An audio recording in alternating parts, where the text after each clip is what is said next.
La plupart des symboles de la République et de la France proviennent de la Révolution française, comme le drapeau, emblème national de la Ve République. Le drapeau tricolore est né de la réunion sous la Révolution française des couleurs du roi, blanc, et de la ville de Paris, bleu et rouge. Aujourd'hui, le drapeau tricolore flotte sur tous les bâtiments publics. Il est déployé dans la plupart des cérémonies officielles, qu'elles soient civiles ou militaires. L'hymne national, à l'origine chant de guerre, révolutionnaire et hymne de la liberté, la Marseillaise s'est imposée progressivement comme un hymne national. Elle accompagne aujourd'hui la plupart des manifestations officielles.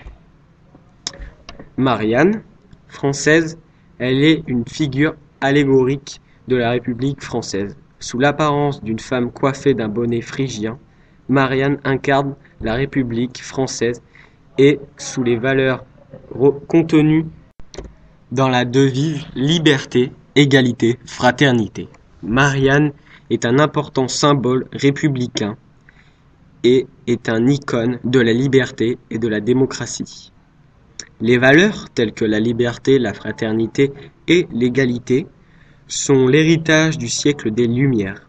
Elle est invoquée pour les premières fois lors de la Révolution française.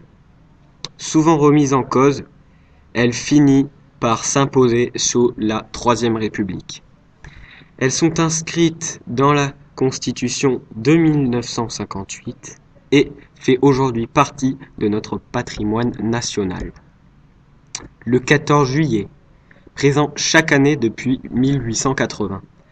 La fête république nationale, au milieu du mois de juillet, se construit sur le souvenir et la signification de deux événements révolutionnaires qui placent le peuple au cœur de l'action, à la fois acteur et objet, sujet et finalité. Cependant, les faits portent leur propre histoire et interprétation et font de la mémoire collective autour du 14 juillet une reconstitution.